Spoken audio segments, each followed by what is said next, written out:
This is my third time trying to do this video.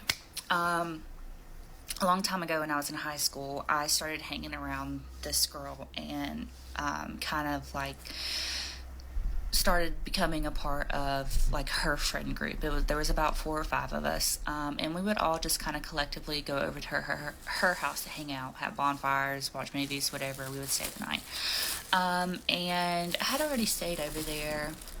This friendship had kind of started over a course of a couple months. I had already stayed over there about 2 times, but on my third time,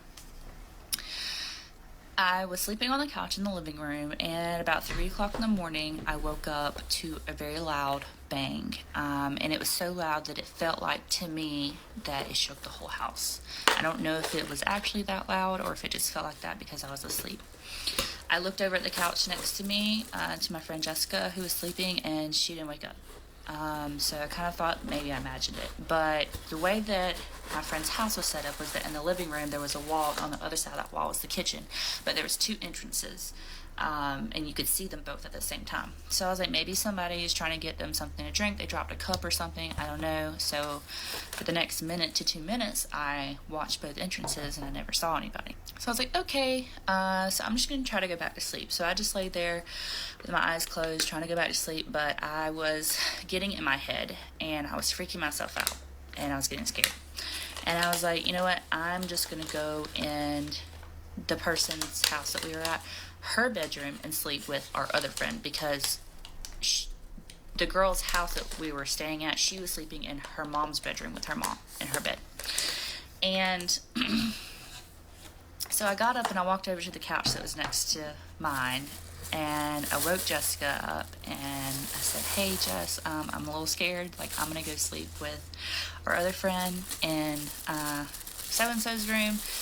Do you want to come with me? And she sat up, she looked me directly in the eyes, and she said, I'm not going anywhere with you.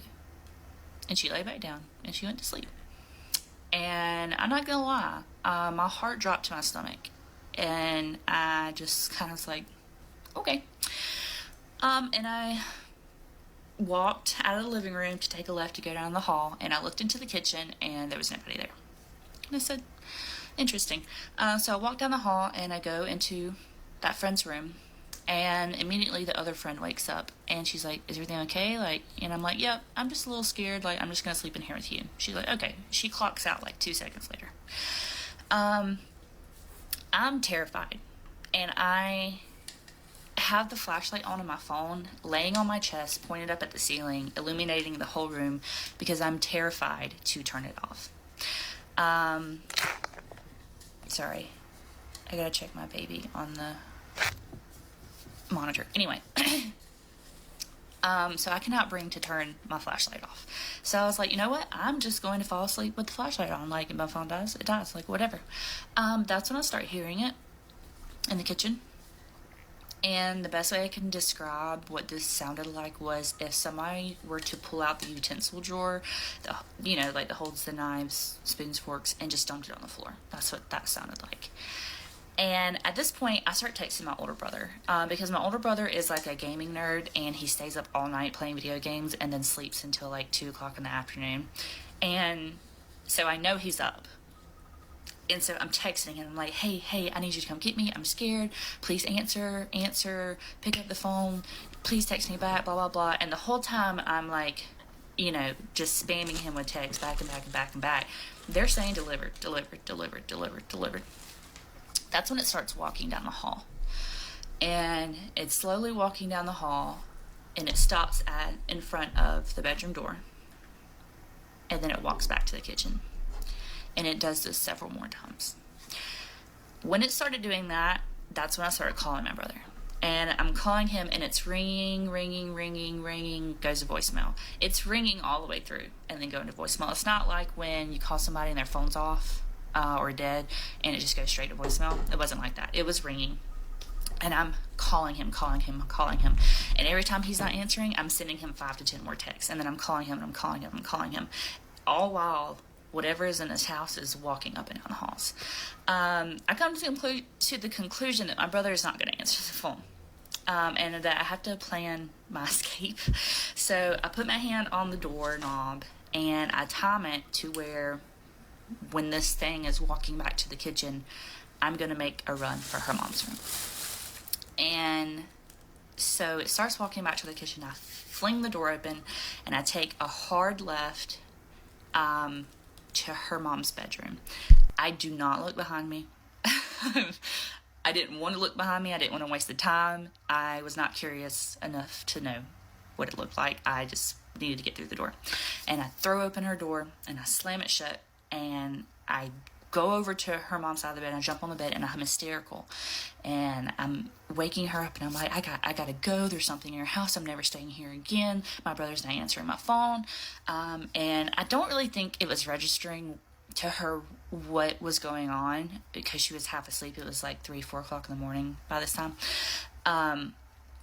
And she just knows that I'm hysterical. And so she's like, you know what? Just lay here with me until your brother answers the phone. And I was like, okay. So I lay down next to her and I fall asleep. And I wake up at like 6 a.m. when the sunlight is shining through the windows. And I'm not scared anymore. So I get up, the whole house is still asleep, there's nobody else up. And I open the door and I look down the hall into the kitchen, there's nothing there.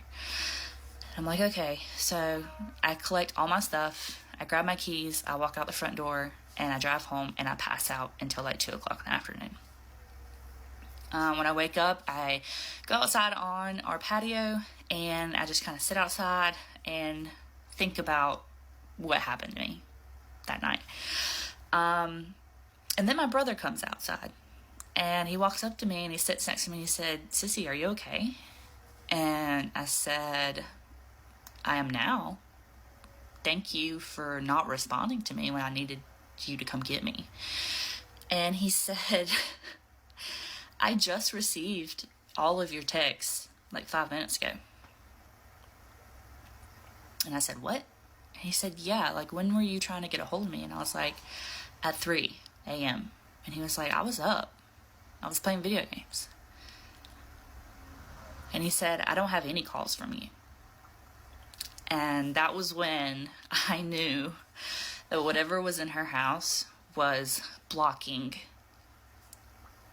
my texts and my calls from going through.